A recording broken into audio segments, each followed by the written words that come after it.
ഓം നമോ ഭഗവതേ വാസുദേവായ.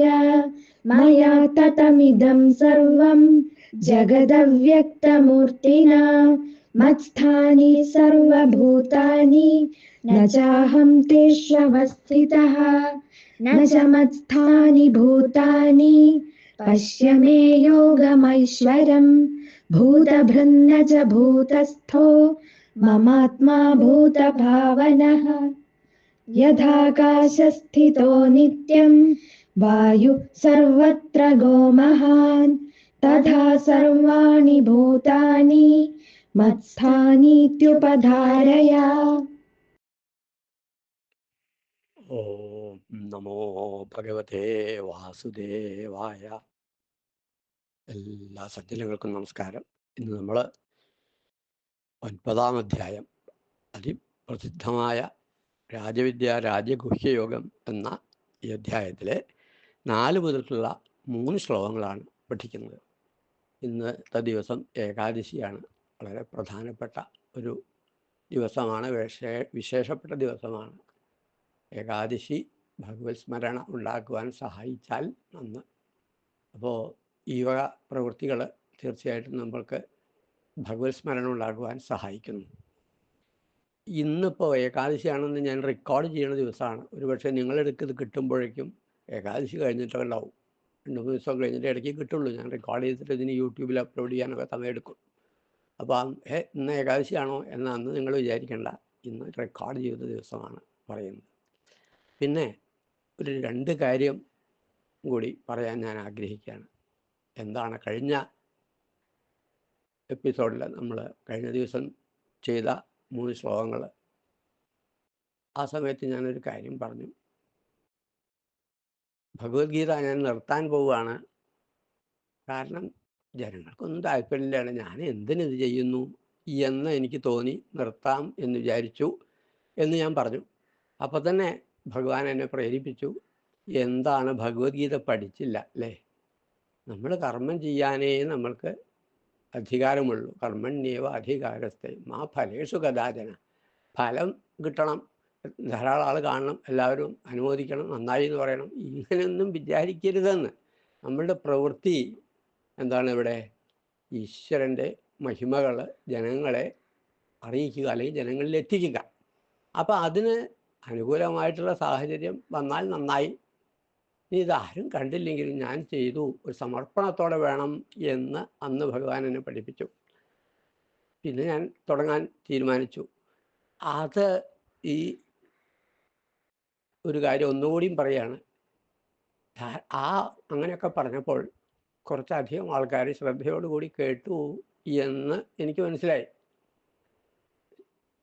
വ്യൂവേഴ്സ്, കണ്ട ആൾക്കാർ, ശ്രദ്ധിച്ച ആൾക്കാരുടെ എണ്ണം വളരെ കൂടിയിട്ടുണ്ട്. അപ്പോൾ എനിക്ക് സന്തോഷമായി. ഇതിനു മുമ്പ് അല്ലാതെ വിഷമിച്ചു, ആരും കണ്ടില്ലല്ലോ വേണ്ട പോലെ. ഇതും അങ്ങനെ ആയില്ല, നന്നായി. അപ്പോൾ സന്തോഷിച്ചു. അപ്പം തന്നെ ഞാൻ ഇതിനു മുമ്പത്തെ കാര്യം ഇങ്ങനെ ഓർത്തു. ഭഗവാൻ പറഞ്ഞില്ലേ, ദുഃഖേഷു അനുദ്യുക്തമനാഹ സുഖേഷു വിഗതസ്പൃഹ. ദുഃഖം വരുമ്പോൾ ഇങ്ങനെ പൊട്ടിക്കരയുക, വിഷമിക്കുക. സുഖം വരുമ്പം ആർത്ത് ഉല്ലസിക്കുക, സന്തോഷിക്കുക, ആഹ്ലാദിക്കുക. ഇതൊന്നും പാടില്ല.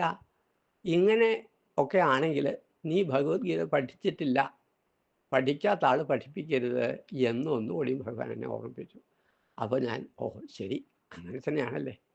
ഞാൻ ഒന്നറിയാതെ ഒത്തിരി സന്തോഷിക്കാൻ പാടില്ല. സന്തോഷിച്ചാൽ ദുഃഖിക്കേണ്ടി വരും. കാരണം ഇന്നത്തെ എപ്പിസോഡ് ഇപ്പോൾ കാണുന്ന ശ്ലോകങ്ങൾ നിങ്ങളെത്തുമ്പോൾ ഒരുപക്ഷെ ആരും കാണില്ല, അല്ലെങ്കിൽ ശ്രദ്ധിക്കുന്നില്ല. ആളിങ്ങനെ ഓരോന്ന് പറയുന്നതൊക്കെ ഞങ്ങൾ ശ്രദ്ധിക്കണം എന്നാരെങ്കിലും വിചാരിക്കും. കുറേ ആളെങ്കിലും വിചാരിച്ച് ചിലർ കാണും, ചിലർ കണ്ടില്ല എന്നൊക്കെ വരും. അപ്പോഴും ഞാൻ പിന്നെയും ദുഃഖിക്കും. അതിൻ്റെ അടിസ്ഥാനമില്ല. ചെയ്യുന്നത് ഈശ്വരാർപ്പണമായി ശ്രദ്ധയോടുകൂടി ചെയ്യുക എന്ന് ഭഗവാൻ എന്നെ പഠിപ്പിച്ചു. ഇനിയും പഠിച്ചില്ല. ഇനിയും ദുഃഖം വരുമ്പോൾ ദുഃഖിക്കും, സുഖം വരുമ്പോൾ സന്തോഷിക്കും. അതരുത് എന്ന് മനസ്സിനെങ്ങനെ പാകപ്പെടുത്തിക്കൊണ്ട് മുന്നോട്ട് പോവുകയാണ്. ഈ ശ്ലോകം എന്താണ്? മയാ താത്തമിദം സർവം ജഗദവ്യക്തമൂർത്തിന മത്സ്ഥാനി സർവഭൂതാനി നചാഹം തേഷ്വസ്ഥിത. ഭഗവാൻ പറയാണ്, ഞാൻ എല്ലായിടത്തും വ്യാപിച്ച് നിൽക്കുന്നുണ്ട് കേട്ടോ. വിശ്വം വിഷ്ണു ഷട്കാര ഭൂത ഭവ്യ ഭൗൽ പ്രഭു എന്ന സഹസ്രനാമത്തിൽ നമ്മൾ പഠിച്ചു. അത് തന്നെയാണ് ഇവിടെ പറയുന്നത്. ഞാൻ അവ്യക്തമൂർത്തിയായിട്ട് ഇവിടെ മുഴുവൻ വ്യാപിച്ചിരിക്കുന്നു. അവ്യക്തമാണ്, വ്യക്തമല്ല. അസ്പഷ്ടം ദൃഷ്ടമാത്രേ പുനരൊരു പുരുഷാർത്ഥാത്മകമെന്ന് നാരായണീയത്തിൽ കണ്ടു. ആരും കാണുന്നില്ല ഭഗവാനെ, കാരണം അവ്യക്തമായിട്ടാണ് നിൽക്കുന്നത്. പിന്നെയോ സർവഭൂതാനി മത്സാനി, സർവഭൂതങ്ങളും എന്നിൽ സ്ഥിതി ചെയ്യുന്നു. എന്നാൽ ഇവിടെയൊക്കെ എല്ലായിടത്തും ഭഗവാനുണ്ട്. പ്രഹ്ലാദൻ്റെ കഥയിൽ നിന്ന് വ്യക്തമാക്കിയില്ലേ, ഈ തൂണിലുണ്ടോ, എല്ലായിടത്തും ഉണ്ടെങ്കിൽ എന്തുകൊണ്ട് തൂണിലില്ല എന്ന് ചോദിച്ചാൽ തൂണിലുണ്ട് എന്ന് കാണിച്ചു കൊടുത്തു. എല്ലായിടത്തും ഭഗവാനുണ്ട്. അഹം ച തേഷു ന അവസ്ഥിത, ഞാനാകട്ടെ അവയിൽ സ്ഥിതി ചെയ്യുന്നില്ല. എല്ലാവരും ഭഗവാനിലുണ്ട് എന്ന് പറഞ്ഞാൽ ഭഗവാനാണ് സൃഷ്ടികർത്താവ്. എല്ലാം ഭഗവാനിൽ നിന്നാണ് വന്നിട്ടുള്ളത്. മായയുടെ സഹായത്താൽ സൃഷ്ടി നടത്തി എന്നൊക്കെ നമ്മൾ ഭാഗവതത്തിൽ പഠിച്ചതാണ്. അപ്പോൾ ഭഗവാൻ എല്ലാവരിലും ഉണ്ട് എന്ന് പറഞ്ഞാൽ ഭഗവാനിൽ നിന്നാണ് എല്ലാം ഉണ്ടായത്. എന്നാൽ പറയുകയാണ് ഞാനാകട്ടെ അവയിൽ സ്ഥിതി ചെയ്യുന്നില്ല എന്ന്. ഭഗവാനിൽ നിന്നുണ്ടായതാണ്, പക്ഷെ ഭഗവാൻ അവരിലില്ല, നമ്മളിലില്ല. അതെന്താ കാരണം? അത് ഒന്നുകൂടി വേറെ രീതി പറയുകയാണെങ്കിൽ ഭഗവാൻ നിസ്സംഗരാണ് ഭഗവാൻ. അപ്പോൾ നമ്മൾ നിന്നുണ്ടായ ഭഗവാൻ, നമ്മൾ അല്ലെങ്കിൽ നമ്മുടെ അച്ഛൻ അമ്മ മുതലായ ആൾക്കാർ, അവരിൽ നിന്നാണ് നമ്മൾക്ക് ജന്മം കിട്ടിയിട്ടുള്ളത്. അപ്പോൾ അവരിൽ നിന്ന് കിട്ടിയ ജന്മം നമ്മൾ അങ്ങനെ കഴിച്ചുകൂടും. അപ്പം ഈശ്വരൻ അല്ലെങ്കിൽ ഈശ്വരൻ ഈ രീതിയല്ല. അച്ഛനമ്മമാർ ദുഃഖിക്കും, നമുക്ക് ദുഃഖം വരുമ്പം വല്ലാതെ ദുഃഖിക്കും. നമ്മളെ കുട്ടി ഇപ്പോൾ പഠിച്ചു പാസ്സായില്ലല്ലോ, മാർക്ക് കുറഞ്ഞല്ലോ, അല്ലെങ്കിൽ കല്യാണം ഒന്നും ശരിയാവില്ലല്ലോ, അല്ലെങ്കിൽ നടന്ന കല്യാണം ശരിയായില്ലല്ലോ, ഡിവോഴ്സായില്ലോ, ഇതിലൊക്കെ വിഷമിക്കും. അതില്ല ഭഗവാൻ എന്നാ പറയുന്നത്. ഭഗവാന് ഈ കർമ്മം, സൃഷ്ടികർമ്മം നടത്തി എന്നല്ലാതെ ഈ സൃഷ്ടിയിൽ ഭൂതങ്ങൾ എന്ന് പറഞ്ഞാൽ ഈ സൃഷ്ടിച്ച ചരാചരങ്ങളുടെ ഓരോരോ സുഖദുഃഖത്തിലൊന്നും ഭഗവാൻ പങ്കില്ല. ഭഗവാൻ നിസ്സംഗനായിട്ട്, നിർലിപ്തനായിട്ട്, ഒന്നും ഭഗവാന് ബാധിക്കുന്നില്ല. അങ്ങനെയാണ് ഭഗവാൻ എന്ന് പറയുന്നു. പിന്നെ പറയാണ്, ഭഗവാന്റെ ആ ഒരു രീതി വ്യക്തമാക്കിക്കൊണ്ട് പോവുകയാണ് നമ്മൾ ചെയ്യുന്നത്. എന്താണത്? നച മത്സ്ഥാനി ഭൂതാനി പശ്യമേ യോഗമൈശ്വരം ഭൂതഭൃന്ന ച ഭൂതസ്ഥോ മമാത്മാ ഭൂതഭാവന. അതന്നെ സഹസ്രാമത്തിൽ നമ്മൾ കണ്ടതാ. എല്ലാം ഭഗവാനിൽ നിന്നുണ്ടായി. ഇതിനെ ധരിക്കുന്നത് ഭഗവാനാണ്, ഭൂതങ്ങളെ ഭരിക്കുന്നത് ഭഗവാനാണ്, ഭൂതങ്ങളിൽ ഇരിക്കുന്നതല്ല. എന്നാൽ ഭൂതങ്ങളിൽ ഭഗവാനില്ല. ഭൂതം എന്ന് പറഞ്ഞാൽ ഈ സകല ചരാചരങ്ങളും, അതിലൊക്കെ ഭഗവാനാണ് സൃഷ്ടിച്ചതെങ്കിലും ഭഗവാൻ അതില്ല. എന്നിട്ട് പറയുന്നു ഭൂതാനി മത്സ്ഥാനി ചന, ഭൂതങ്ങൾ എന്നിലും യഥാർത്ഥത്തിൽ ഇരിക്കുന്നില്ല, ഭഗവാനിലില്ല. അത് രണ്ടും കൂടി വിരോധാഭാസമായി തോന്നും. ഭഗവാനിൽ നിന്നുണ്ടായി, എന്നാൽ ഭഗവാൻ നമ്മളിലില്ല എന്ന് പറഞ്ഞാൽ ഇത്രയേ അർത്ഥമുള്ളൂ. ഭഗവാൻ സൃഷ്ടികർത്താവാണ്, സൃഷ്ടിച്ച് രക്ഷിച്ച് സംഭരിക്കുകയും ഒക്കെ ചെയ്യുന്നുണ്ട്. അപ്പം നമ്മൾക്ക് വേണ്ട കാര്യങ്ങളൊക്കെ ഭഗവാൻ തരുന്നുണ്ട്. വായു, വെള്ളം, എല്ലാ പ്രകൃതിയിലുള്ള എല്ലാം നമുക്ക് ആയിക്കൊണ്ട് ഭഗവാൻ ഒരുക്കി വെച്ചതാണ്. അഖിലാണ്ട മണ്ഡലം അല്ലേ, പണിയിച്ചൊരുക്കി എന്നുള്ള പാട്ട് അല്ലേ, അതുപോലെ എല്ലാം ഒരുക്കി തന്നിട്ടുണ്ട്. പക്ഷേ ഭഗവാൻ ഇതിൻ്റെയൊക്കെ മേൽനോട്ടം എല്ലാം അങ്ങനെ നടത്തുന്നതല്ലാതെ ഇതിനോടൊരു അറ്റാച്ച്മെൻ്റ് ഇല്ല. നമുക്ക് നേരെ വിപരീതമാണ്. നമ്മൾ സൃഷ്ടിച്ച ഓരോന്നിനോടും നമുക്ക് വലിയ അറ്റാച്ച്മെൻ്റാണ്. ഒരു ചെടി കുഴിച്ചിട്ടു, അത് നഷ്ടപ്പെട്ടു പോയി, അല്ലെങ്കിൽ എല്ലാ ജന്തുക്കളും തിന്നു. ഞാൻ തന്നെ കുറച്ച് മുളകിൻ്റെ തൈ ഇങ്ങനെ കുഴിച്ചിട്ടായിരുന്നു. വേനലല്ലേ, നനച്ചു പിന്നെ കൊടുത്തു. കുറേ തൈകളുണ്ട്. അപ്പോൾ ഈ ചൂട് നല്ലോണം ഉണ്ടായപ്പോൾ ഞാൻ അതിന് ചെറുതായിട്ടൊരു മറയൊക്കെ കെട്ടി നനച്ച് ഇങ്ങനെ നിന്നു. നായകൾ വന്ന് അതിൻ്റെ മുകളിൽ കിടന്നാണ്ട് വിട്ടിട്ടു. കാരണം അവർക്ക് ചൂട് സഹിക്കില്ല. നല്ല തണുപ്പ് ഇവിടെ നനച്ച് റെഡിയാക്കിയതാണ്. അത് മുഴുവൻ നശിപ്പിച്ചു. വലിയ വിഷമം തോന്നി. അപ്പോഴാണ് നമ്മൾ പ്രവൃത്തി ചെയ്യുമ്പോൾ അതിൻ്റെ ഫലം വല്ലാതെ ആഗ്രഹിച്ചാൽ ഇതിന് ദുഃഖിക്കേണ്ടി വരും എന്ന് പഠിച്ചത്. ഒരു ചെറിയ ഉദാഹരണം പറഞ്ഞു മാത്രമേ ഉള്ളൂ.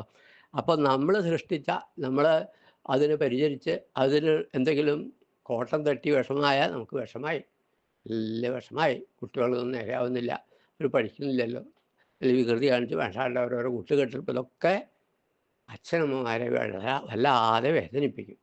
അപ്പോൾ അതുപോലെ ഭഗവാനും സൃഷ്ടികർത്താവാണെങ്കിലും എല്ലാവരെയും സൃഷ്ടിച്ചത് ഭഗവാനാണ്. എല്ലാവരിലും ഭഗവാൻ ഇല്ല എന്നാണ് പറഞ്ഞത്. എന്ന് പറഞ്ഞാൽ ഭഗവാൻ അറ്റാച്ച്മെൻ്റ് ഇല്ല. അതൊക്കെ അവർ നടത്തണം. നമ്മളെ സൃഷ്ടിച്ച് വിട്ടു, നമുക്ക് വേണ്ട കാര്യങ്ങളൊക്കെ ശരിയാക്കി തന്നു.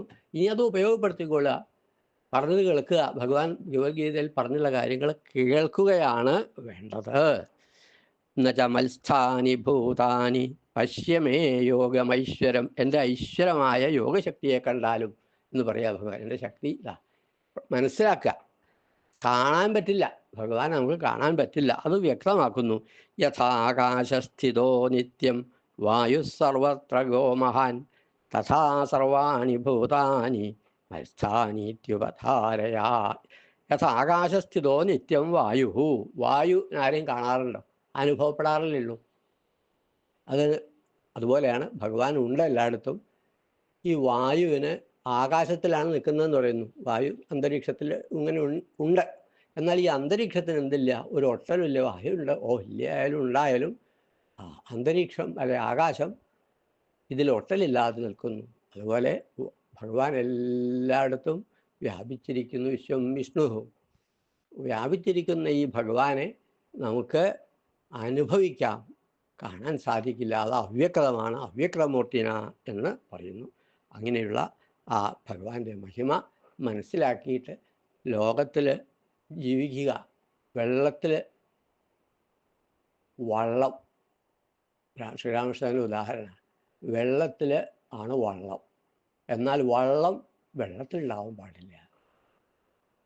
വള്ളത്തിൽ വെള്ളം ഉണ്ടാവാൻ പാടില്ല എന്ന് പറഞ്ഞാൽ തോണി വെള്ളത്തിൽ കൂടെ എങ്ങനെ പോവും, തുഴഞ്ഞു പോയാൽ എത്ര വേണമെങ്കിൽ പോവാം.